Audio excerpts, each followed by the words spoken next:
princípio de um orgulho negativo do ser humano. Já ministrei aqui acerca do orgulho positivo.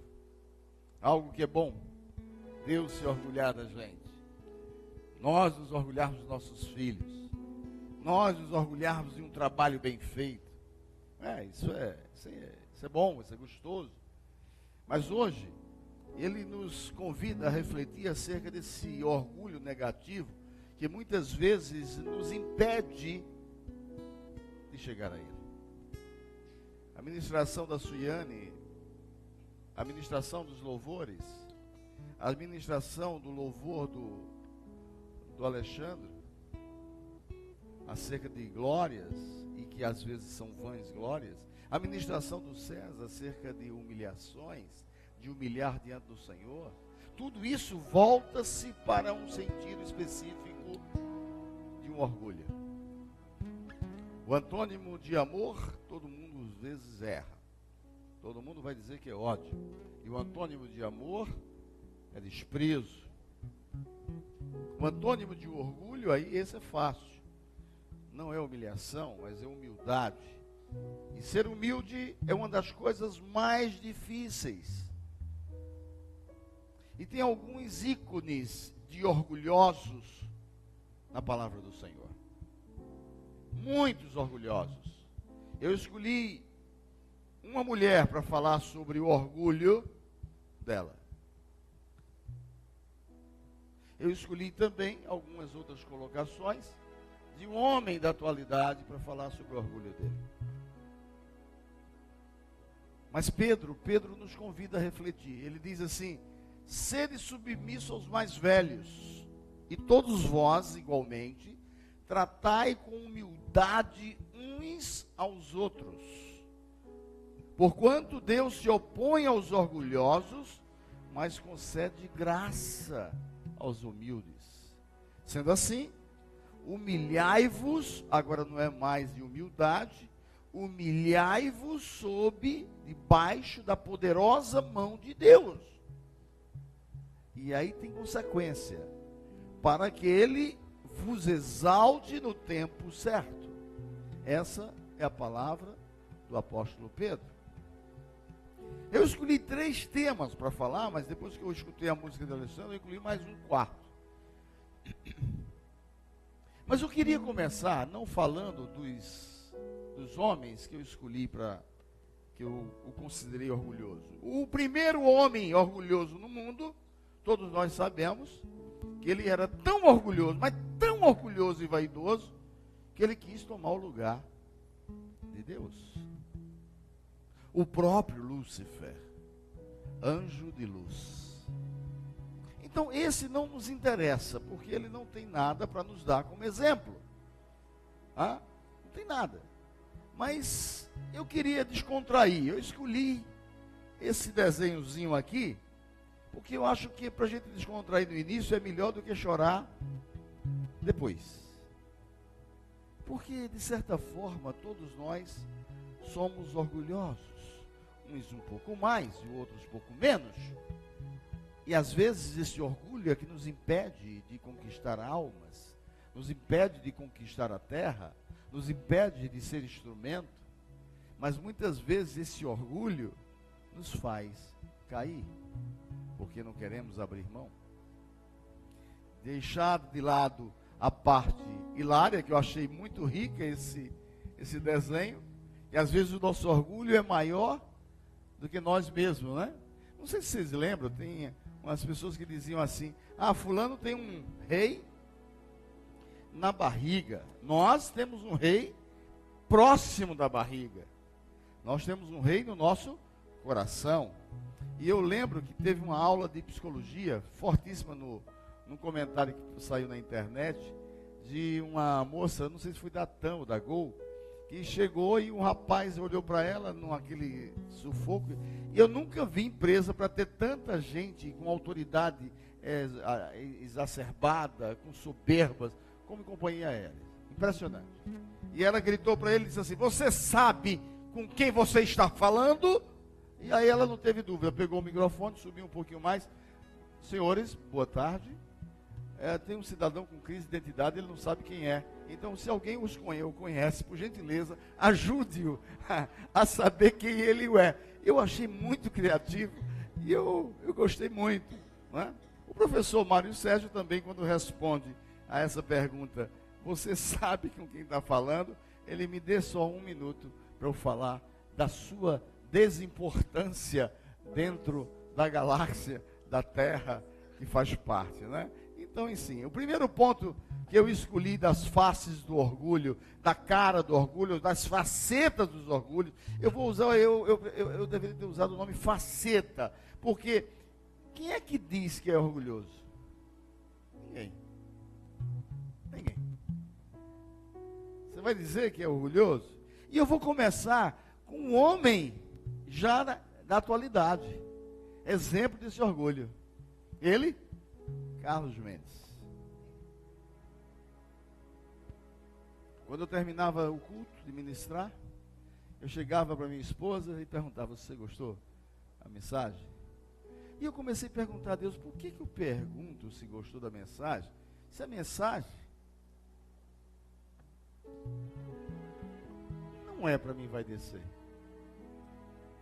Eu comecei a orar: oh Deus, eu estou com um problema de identidade.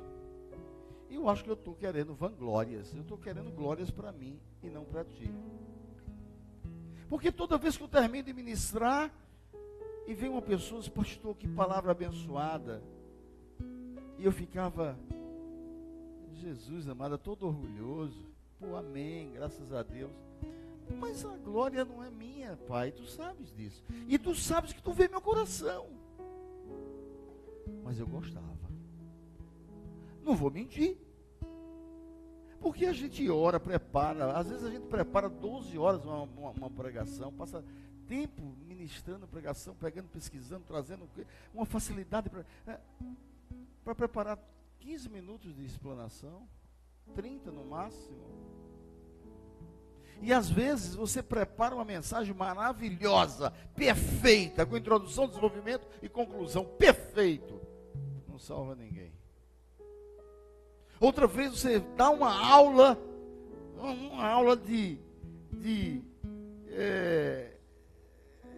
de oratória perfeita. Intelectualidade foi maravilhosa. Mas a espiritualidade, zero. Quantas vezes você vem escutar uma ministração e critica o pregador? E eu, para evitar críticas, eu me esmerava demais. Eu disse: mas pai, peraí, tu disseste que tu me faz lembrar a tua palavra, porque eu leio a tua palavra, eu oro, eu busco, eu estudo, eu me preparo com oração, me preparo com a pesquisa, mas a glória é tua, mas a alegria é minha quando tu falas com alguém. Então, que eu literalmente desapareça. Mas aí quando eu ia pregar nas igrejas, aí quando saía da igreja, ninguém chegava para mim: ô palavra abençoada, ô pastor, que bênção. E eu saía triste da igreja. Aí quarta-feira, lembra do pastor Rosenildo aqui? Eu já tinha melhorado muito desse orgulho bobo, pós-pregação. Quando terminou a pregação, sabe, eu cheguei para César: pelo amor de Deus, César, que pregação fraca. Aí César suspeito, né? Para dizer tal: não, pastor, foi legal, eu gostei, para mim foi bênção. Você sai vazio, mas eu orei, eu preparei, eu orei hoje de novo, a igreja orou. Mas o orgulho impedia de eu perceber a ação espiritual de Deus. Por quê? Porque às vezes o vaso quer bênção, quer glória para si. E às vezes a glória para si não é bênção. A glória para si é atestado de ignorância. Como dizia meu professor de português, não é? Atestado de ignorância. Não é? Porque as pessoas às vezes: eu sou um ignorante, realmente. Eu sou um ignorante e você é o ignorante. Porque o processo de conhecimento perpassa diretamente pela humildade. Você precisa ser humilde para ministrar a palavra de Deus, para que glória para si. É lógico, a Bíblia diz que quem ganha almas para Jesus, sábio é. Então, se você ganha almas para Jesus, que você é sábio, amém por isso. As pessoas precisam saber, sim, para a gente poder aprender e difundir também com o mesmo método, a mesma forma, o mesmo caminho que você usou para atingir, ser instrumento de Deus para conquistar a alma para Jesus. Quando você começa a permitir a ação do Espírito em sua vida, e você começa a conquistar almas para Jesus, aí sim você começa a perceber que a glória não é tua. Eu tinha um método antigamente, eu iniciava o ano, e você não estabelece as metas, meta de segunda-feira, meta de começar um curso de inglês, iniciar alemão agora, fazer francês, quem sabe, não é assim? Não, estudar para concurso, fazer, não é? Vamos começar uma dieta, caminhar na praia, legal, segunda-feira começa. Segunda-feira é o dia internacional do início de todo o novo projeto. Os meus projetos eram assim, todo ano eu quero conquistar 100 almas para Jesus. Era assim. Então eu ficava, eita, essa semana eu não conquistei uma. Então eu dividia 100 almas por 12, eu dividia as 12 por semana, eu calculava mais ou menos por semana quantas almas eu tinha que conquistar. Aí teve uma semana que eu não estava, na verdade, orando muito, lendo muito como deveria, porque orar, tem aquelas orações básicas, chaves, claras, não é? Mas tem a oração que você precisa fazer para os seus projetos. Aí você precisa de mais tempo, porque nessas orações você precisa descobrir qual é a estratégia, a tática que Deus quer te dar dentro daquele projeto. Acorda, não vale dormir, tá? Não vale dormir que a pregação não está enfadonha. Por enquanto não, daqui a pouco você dorme. Ok? Então o que acontece? Eu cheguei e faltava no último dia, que para nós muitas vezes é o primeiro, a gente entende que é o último, é o domingo, que para nós a gente entende que a segunda-feira é o primeiro dia da semana. Então no último dia dessa semana, eu vou querer conquistar agora uma alma para Jesus. Quando eu fui para o caixa lá do Leão, e aí eu escolhi, quem é que tem cara de crente aqui? Aquela não tem, então eu vou lá nela. Aí eu esperei a fila maior. Aí eu esperei, tomara que não venha ninguém. Porque aí eu quero ganhar tempo. Quando eu fui chegando, ela foi fechando o caixa. Fecha não. Porque o inimigo não vai deixar, não vai querer impedir que eu fale do amor de Deus para ela. Quando ela foi fechar o caixa, eu disse, eita, ainda tem eu. Não, tudo bem, depois do senhor está fechado. Isso é de Deus. É de Deus. E aquela alma não foi conquistada para Jesus, não sei. Eu não pude contabilizá-la para minha meta. Mas eu falei do amor de Deus para ela. Eu falei e o meu coração se alegrou ao sair dali. Mas sabe o que acontece? Quando você começa a ter as facetas do orgulho, você começa a não valorizar e imputar a Deus a glória. Você acha que você é suficiente para fazer as coisas. E eu ainda sendo como modelo para os homens orgulhosos, Deus deixou eu quebrar a cara durante 5 anos dos 7 que vivemos no ministério. Eu não aceitava nem dízimo nem ofertas nesse lugar. E eu vou confessar agora a vocês. Chegou um momento, porque eu sou muito orgulhoso, autossuficiente, deixar em buscar em Deus, mas em si mesmo. Deus dizia para mim, você precisa trabalhar os meus filhos nos dízimos, nas ofertas. Eu disse, não, isso é coisa da minha cabeça. Eu não vou abrir, isso não é Deus. Aí teve um dia, eu subi na escada, uma irmãzinha parou, fez assim, ô pastor, o senhor não está impedindo a gente de ser abençoada não, quando o senhor não deixa a gente dar dízimo e oferta? Eu disse, não filha, porque eu estou lhe autorizando, eu como pastor desse ministério, eu estou autorizando. Eu tinha 1000 argumentos, mas o meu orgulho não permitia que outras pessoas sustentassem o ministério ao qual Deus me chamou. E eu fui quebrantado pela necessidade. Ou você abre o seu coração quando você tem promessa de Deus, e você entregou sua vida, ou sua mãe ou seu pai, lhe ofertou no altar, não tem jeito, você pode ir para o inferno. Deus vai lhe buscar. Não, mas peraí, pastor, o senhor está ferindo o princípio do livre-arbítrio? Não. Estou dizendo que Deus, quando quer prometer, e a mãe e o pai continuam insistente na intercessão, Ele responde. Ele responde.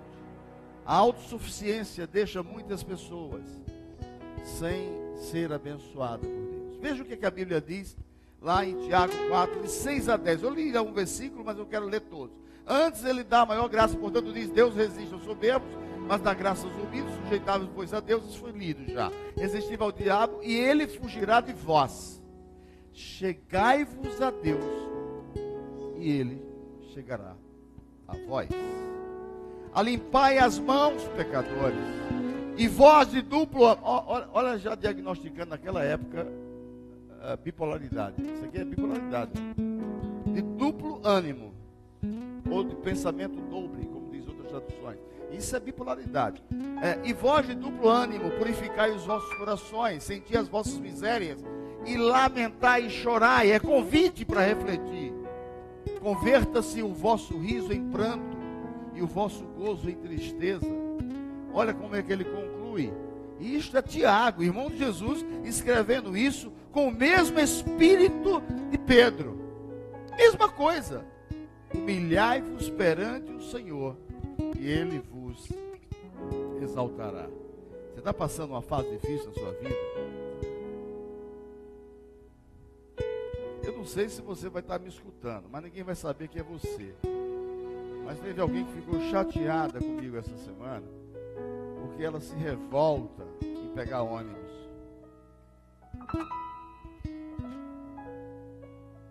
Eu vou dizer,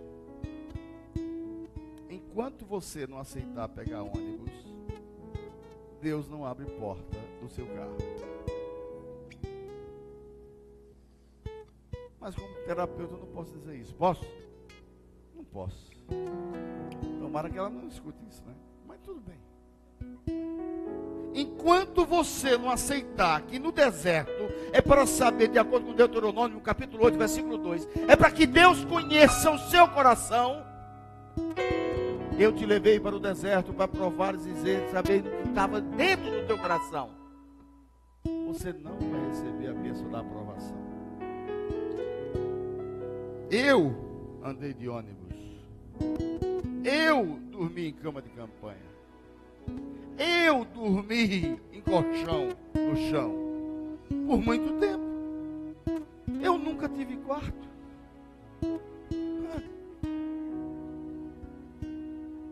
A preparação para que você possa entender qual é a boa, perfeita e agradável vontade de Deus começa muitas vezes pequeno, para você saber de onde você veio e você a valorizar suas origens.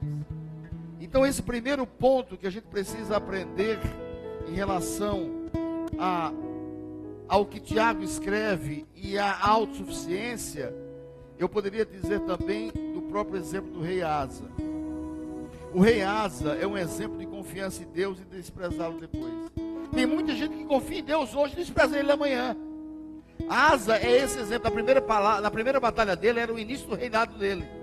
E o início do reinado dele, Asa tinha 580 mil homens em duas áreas, no total 580 mil homens.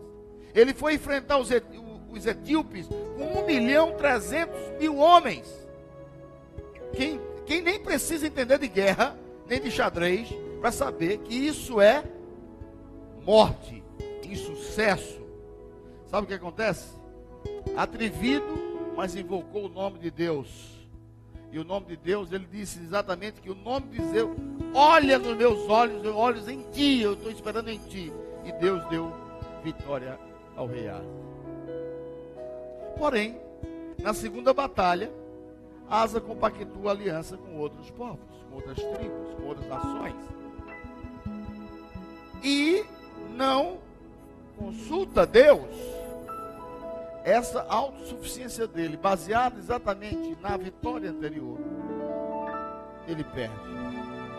Mas segundo Contos, capítulo 16, verso 12, Asa, a Bíblia diz que Asa caiu doente.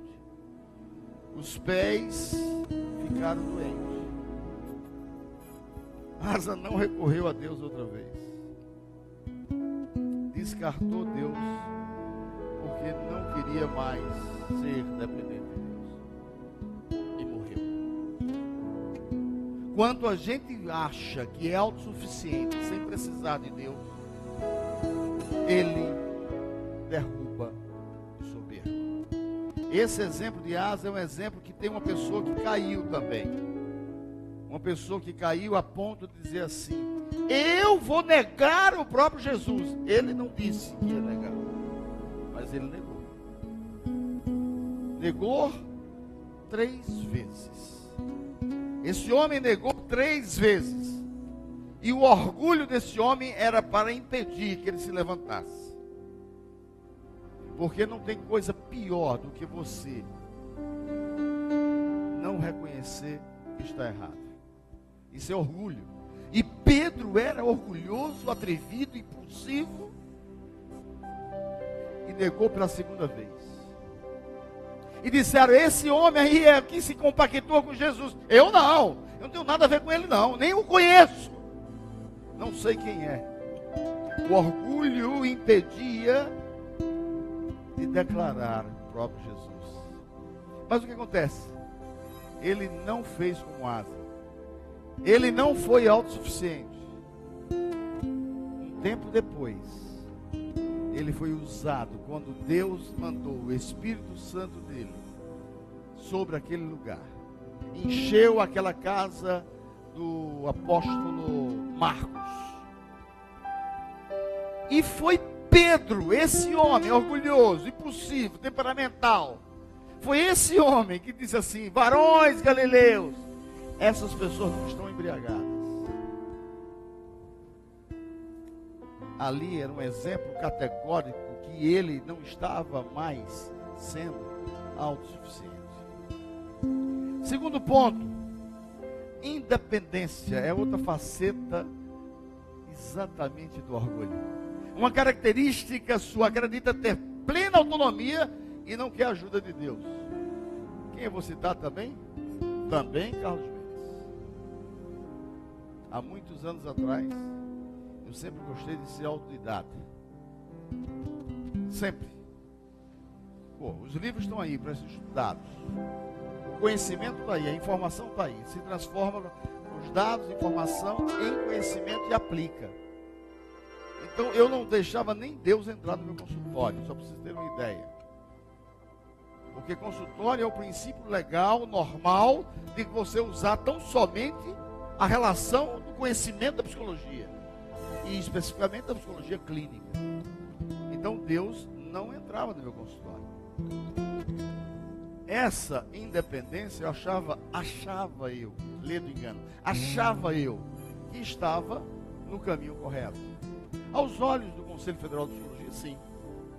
Mas aos olhos dos resultados de pacientes patologicamente sérios, enquanto eu tinha um paciente para cuidar durante 3 anos, quando eu permiti o Senhor nosso Deus adentrar no lugar e consagrei aquele consultório para Deus, esse paciente já não passava mais 3 anos, 9 meses eu já podia dar aula.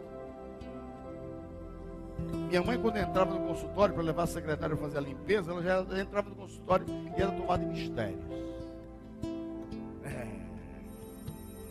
A partir do momento que você começa a depender de Deus, as coisas começam a mudar. Olha o que a Bíblia diz. Provérbios 18:1. Busca satisfazer seu próprio desejo aquele que se isola. Ele se insurge contra toda sabedoria. Esse versículo é o que mais se aplica para um homem que não quer ser dependente de Deus. E essa independência, às vezes, essa autonomia, também caracterizada por uma autossuficiência, pode levar o homem a um sofrimento muito maior do que se imagina e que se lê. Ajudar o outro é mais importante do que ajudar a si mesmo. O princípio da independência não se refere a isso. Desconfortável porque você foi repreendido às vezes e exposto, você não quer. Porque você não gera dependência, e quando você é repreendido por Deus, o teu orgulho impede de você mudar. Mas quando você começa a se permitir ser exortado, disciplinado pelo Senhor, e saber que a dependência dele é algo que vai mudar toda a sua forma de viver, estabelecendo a forma de andar, a relação, como dizia o escritor pernambucano Cornélio, que uma caminhada a dois sempre se torna mais curta. Quando você começa a depender de Deus, as coisas começam a mudar.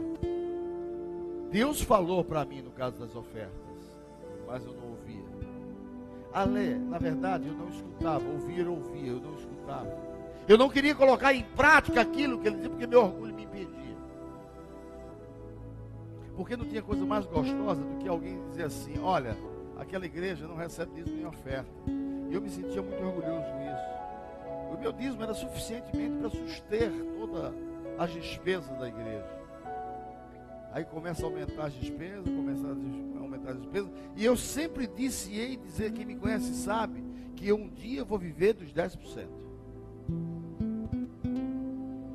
Só escutei um amém. Porque eu quero viver dos 10%, porque os 90% vai para o reino. Tem gente que faz isso. O presidente da agência leve fez isso. E ele não tinha nem agência leve daquele tamanho. Não é? Você precisa de pessoas, não pode viver desgarrado. Terceiro ponto, da faceta do orgulho: justiça própria. Eu dei uma aula de justiça própria hoje na oração. Eu quis hoje, sabe, eu estou revoltado desde ontem com esse atentado em Barcelona. Eu estou revoltado. E Deus dizia assim: apresenta-te na minha presença. Apresenta-me. Eu escutava isso. Mas a minha revolta era tão grande que eu não queria nem apresentar. Porque orar pelos componentes do Estado Islâmico é querer pedir para que Deus, por que tu não fulmina esses caras, Deus? Aí ele me faz lembrar sobre a liberdade decisória de cada um. O livre arbítrio que temos diante do mal. E isso é fruto, infelizmente, do mundo que jaz no maligno. Justiça própria acha-se merecedor no lugar em Deus e acredita ser melhor do que os outros. Eu sou bom, sou melhor do que os outros. Esse eu não vivi, não. Esse aí não dá para eu citar como exemplo, como modelo, não. Mas esse aí eu posso citar até Nabucodonosor. Eu posso citar outros também que podia mergulhar exatamente no ensinamento de que você pode entender que o próprio Jesus viu essa percepção. Jesus, quando citou uma parábola, ele citou na visão de justiça própria. Veja lá em Lucas, apesar de ser longa, capítulo 18, versículo 9 a 14, diz assim, para algumas pessoas que confiavam em sua própria justiça, isso é a Bíblia que diz, isso eu não. E menosprezava os outros. A justiça tem que ser comigo, os outros que se danem. É assim que essa visão. Olha aqui, Jesus contou ainda esta parábola. 2 homens subiram ao templo para orar. Um era fariseu e outro publicano. Essa característica de fariseu e publicano era o seguinte: fariseu era aquele cumpridor da lei. Era aquele almofadinha, aquela pessoa que cumpria a lei mosaica rigidamente. O publicano era um sem vergonha, aquele que cobrava impostos, que ia atrás do pessoal. E veja como é que o próprio Jesus vai citar isso. O fariseu em pé orava em seu íntimo, não era publicamente, íntimo. Ó Deus, eu te agradeço porque não sou como os outros homens, roubadores, corruptos e adúlteros, nem mesmo como este cobrador de imposto. Ele citando o cobrador de imposto do lado, o publicano. Jejuo 2 vezes por semana e dou o dízimo de tudo de quanto ganho. Entretanto, o publicano ficou à distância. Ele sequer ousava olhar para o céu, mas batendo no peito confessava: ó Deus, ser benevolente para comigo, pois sou pecador. Diferente de uma característica de perfil de um homem autossuficiente, de um homem independente, de um homem que quer justiça própria. Eu vos asseguro, disse Jesus, que este homem, e não o outro, foi para a sua casa justificado diante de Deus. A gente fala sobre justificação, a gente fala sobre redenção e fala sobre santificação no processo do discipulado. O homem precisa entender que para ser justificado, ele tem que mudar a maneira de pensar para mudar a maneira de agir. Mas, porquanto todo aquele que se vangloriar será desprezado, mas o que se humilhar será exaltado. Eu não falo agora mais pelo espírito de Jeremias, nem pelo espírito de Pedro, nem pelo espírito de Tiago, mas o próprio Jesus, os quatro, falando a mesma coisa, que os humilhados serão exaltados. Quarto e último ponto. Viu agora porque Alexandre me fez mudar? Incluir? Vanglória não transfere a glória a Deus e dela quer tomar posse. Eu era aluno da escola dominical no Tempo Central, calor tremendo, igual esse lugar que está aqui agora. Ali no Tempo Central, duas coisas eram horríveis ali. Eram horríveis. O calor e o som. 1979. O som era terrível de ruim. E eu fazia parte de uma escola, as nossas salas de escola dominical lá no Tempo Central eram áreas distribuídas, não sei se hoje é assim, mas era distribuída dentro do próprio templo e área. E a minha, estando aqui no púlpito, a minha sala de aula, a minha área, era na parte esquerda, como lembro que fosse hoje, tinha 18 anos de idade, com o professor Osias. E como eu usava barba, eu não poderia usar barba, eu não era professor da escola dominical. E ele não admitia, porque você tem que tirar essa barba, não fica bem você. E ele sempre me botava como professor adjunto por conta da barba que eu sempre usei. Eu usei barba dos 18 aos 38 anos de idade. Foram 20 anos de barba. Porque eu tenho um queixo muito proeminente, eu tenho mordida cruzada, e a barba escondia o queixo. Não é? É vaidoso, até com 18 anos de idade, até com 15, né? Então, isso fazia com que eu impedia de ser o professor da escola dominical oficial, mas dava aula naquela escola dominical. Mas o que eu queria lembrar era que tinha um colega nosso que ele gostava de ministrar a palavra de Deus. E ele conseguiu convencer o professor Osias, que era Flávio Torres, que o Mauro Roberto deve conhecer, de uma classe. Flávio Torres condenava a televisão da primeira sessão até a última. Ou seja, eu não sabia como é que ele criticava tanto a televisão e sabia todas as programações. E o outro é Osias. Osias conseguiu o Ricardo, o nome dele era Ricardo a pregar. Eu lembro como fosse hoje. Ricardo foi pregar no Tempo Central, no domingo à noite, igreja lotada, cheia, maravilhosa. E Ricardo conseguiu ministrar a palavra de Deus. Quando ele desceu do púlpito, chegou para Osias, e aí? Gostou ou não gostou? Foi aí que eu comecei a entender que a vaidade derruba qualquer homem. Não deu 2 anos, o Ricardo estava fora do caminho do Senhor. Pregava muito bem, falava muito bem, mas não deixava a unção de Deus pairar na sua ministração. Porque o nível de intelectualidade que buscava era muito maior do que a fé encontrada na glória de Deus. Não transferir a glória do Senhor. Olha o que a Bíblia diz lá em Jeremias. Em todo lugar diz também, em Tiago, em 1 Coríntios capítulo 12, entre outros lugares. Mas quem se gloriar, glorie-se nisto, em conhecer-me e compreender-me, pois eu sou o Senhor e ajo com lealdade, com justiça e com retidão sobre a terra. Porquanto são estas as virtudes das quais tenho um grande prazer, assevera o Senhor dos Exércitos, o Eterno. E Paulo cita esse exemplo, assim como Pedro cita, quer gloriar-se, glorie-se no Senhor. Por isso que é importante que a gente possa avaliar que a glória não é nossa, a glória é de Deus. Mas eu queria concluir com uma pessoa que eu acho muito interessante, não está ali na tela. Eu queria ler para vocês Gênesis capítulo 16, versículos 7 a 9, que diz uma coisa muito interessante, e eu vou concluir com essa mulher que eu escolhi para mostrar a arrogância dela. o anjo do Senhor encontrou Agar perto de uma fonte no deserto, no caminho de Sur, e perguntou-lhe: Agar, serva de Sarai, de onde você vem? Para onde você vai? Respondeu ela: estou fugindo de Sara, minha senhora. Disse-lhe então o anjo do Senhor: volte à sua senhora e sujeite-se a ela. Deus começa a falar com você. Se você não estava ouvindo a voz de Deus até agora, nos louvores, nas reflexões, nas ministrações, ou na primeira parte dessa ministração, Ele está falando claramente agora: sujeite-se a quem você está fugindo.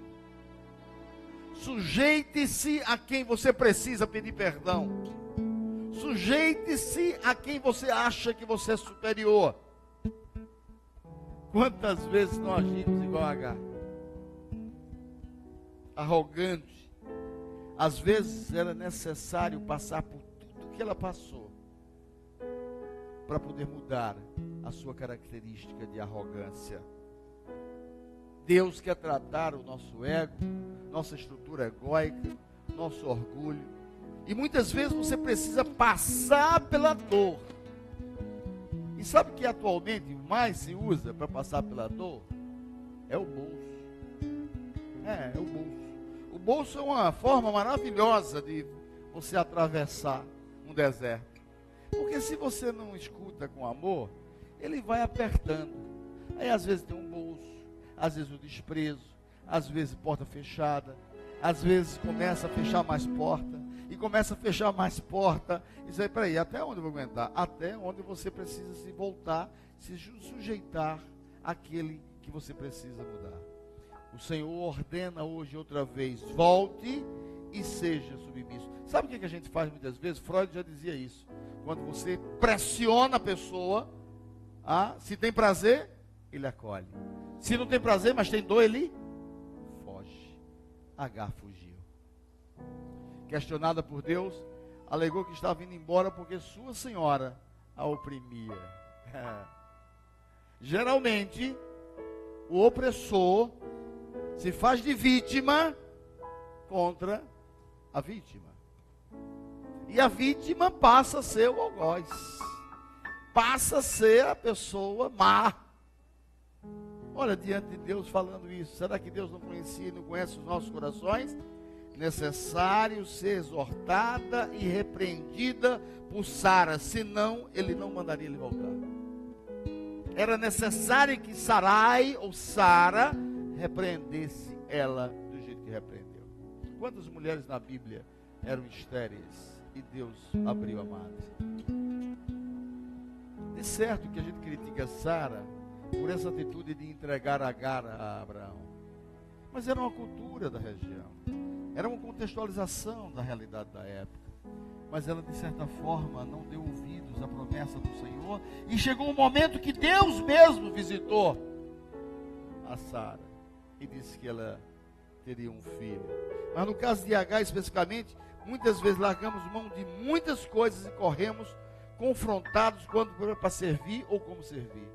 Às vezes a gente não quer aceitar o confronto. Às vezes a gente não quer ser confrontados e muito menos conflitados, que a gente não concorda. Agar queria um lugar de destaque. Ela queria ser uma Sarai. O lugar de destaque ela não seria nunca. Ela nunca teria, porque ela era uma serva. Mesmo assim, ela ia receber a bênção do Senhor. Por quê? Porque Deus disse que abençoaria todas as gerações de Isaac. Hoje é dia também de você se sujeitar. Deus encontra em nossas fugas, em nossos esconderijos, e nos exorta a fazer o que já sabemos fazer. Nós sabemos que o nosso orgulho nos impede. Ele diz hoje para não fugir, para não sair. A minha pergunta para você hoje: você não se acha orgulhoso? Você tem o Espírito de Deus em você e você sabe quando você está errado, quando você está errada. Às vezes, quantas vezes Deus faz você pedir perdão a uma pessoa que te magoou, gente? Isso não é bíblico. Mas o teu coração é voltado de tal forma para que você possa reavaliar e conquistar o clima que Deus quer proporcionar. Eu tenho 2 exemplos na minha vida que eu ainda não liberei, não perdão, né? Mas às vezes o pai precisa exortar o filho com a disciplina necessária para que o filho aprenda a saber voltar como Agar voltou. Precisa ser exortado para ter a humildade de quebrar-se diante do Senhor. Quando a gente não se quebra quando a gente não se quebranta diante de Deus, Ele quebra-nos.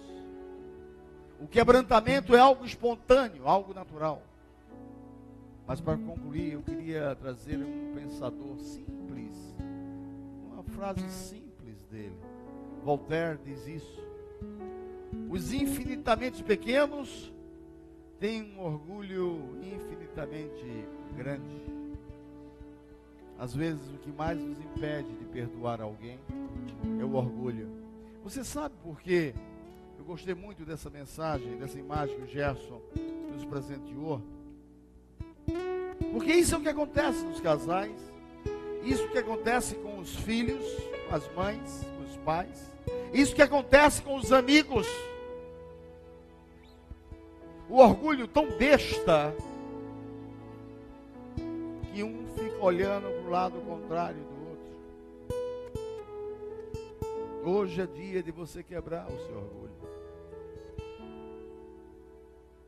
E às vezes dá uma vontade de chutar o pau da barraca e dizer que não vai fazer mais. Mas Deus diz assim: eu te chamei para fazer a diferença. Eu te chamei, te remi e te abençoei. E eu preciso te usar para outros também, para serem remidos, para serem lavados, para minha graça chegar a ti, para liberar perdão, para poder perdoar, ou para pedir perdão, ou para até os dois. E às vezes para você que tem uma característica de não se vangloriar, não querer fazer justiça própria, não buscar a autossuficiência, não querer ser independente de Deus. Pedro diz para Jesus: para onde vamos se tu tens palavra de vida eterna? Quantas vezes eu me senti só, e o meu orgulho impedia que eu fosse os meus amigos. Quantas vezes nós nos sentimos sozinhos, estamos ao lado da nossa esposa, do nosso esposo, da nossa mãe, do nosso filho, e não queremos dar o braço a torcer para o orgulho bobo. Aí vem aquele ditado popular, tão alto, de contemporaneidade, que diz assim: você quer ser feliz ou ter razão? Razão você já tem, então não precisa justificar essa razão. A felicidade é plena, busque ela para o Senhor. E que nesta noite, se você quiser quebrar esse orgulho, orgulho que impede você de chegar a Jesus, porque você não quer dar o braço a torcer. Um dia eu resolvi deixar de pregar a palavra de Deus. Eu não quis mais pregar. Meu orgulho me impedia de pregar. Eu disse: se eu não for pleno, eu não quero pregar. Eu quero ser pleno. Eu não quero ter pecado nenhum contigo, Deus. Eu quero ser na plenitude e ter a minha consciência tranquila. Então eu não posso mais pregar. E eu ia para as igrejas escondido. Eu ficava lá no banco, lá atrás escondidinho. De preferência eu ia até de boné. Aí quando eu entrava na igreja com reverência, eu tirava o boné, escondia e ficava lá atrás. Ia de calça jeans, ia de tênis, às vezes de sandália. Aí teve um dia que eu lá numa igreja, cheia, lotada, umas 200 pessoas, e eu no último banco. Eu sempre assistia culto entre as cabeças de um e de outro. Sempre. Aí o pregador disse: você que está aí atrás. Eu disse: com certeza eu não sou. Porque ele não está me vendo. Meu orgulho me impedia de me levantar. Você que está aí atrás, Deus me mostra que tu tem algo com Ele que tu não queres fazer. Se tu não fizer, tu vai pagar um preço. Não é comigo não. Mas eu sabia que era comigo. Todos nós que somos orgulhosos, sabemos que somos orgulhosos. Sabemos qual é a atitude que temos que tomar e não tomamos. Aí quando ele insistiu, eu olhei para trás. Aí depois eu pensei, eu estou na última carreira, não tem mais parede, é só parede. Aí disse, é o senhor, eu lembro como fosse hoje, é o senhor de camisa verde, lá atrás, é o senhor mesmo. Aí o irmão fez, é tu, meu irmão. Lá em Jardim São Paulo, pastor, ai Jesus, o nome dele, não esqueci o nome dele. Não, nunca. Meu Deus, esqueci o nome dele. Vem cá na frente, piorou mais ainda a situação. Aí eu não vou. Meu orgulho não deixa eu admitir, vai deixar eu sair. Aí a outra irmã do lado disse, o pastor está lhe chamando, pastor. Como é que essa mulher vai me chamar de pastor? Se eu estou de boné na mão, eu não tenho Bíblia, eu só tenho chave, boné e tênis. Como é que essa... Aí eu disse, como é que essa infeliz vem dizer isso comigo? O pastor está te chamando, pastor. Lembro como fosse hoje. Aí eles vêm aqui na frente, que a igreja quer orar por você. Quando eu me levantei, as lágrimas começaram a cair. Quando a lágrima começou a cair, a igreja foi tomada de mistério. Era gente marchando do lado, marchando do outro, cortando aqui, cortando ali, porque eu não queria dar o braço a torcer. Você não quer dar o braço a torcer?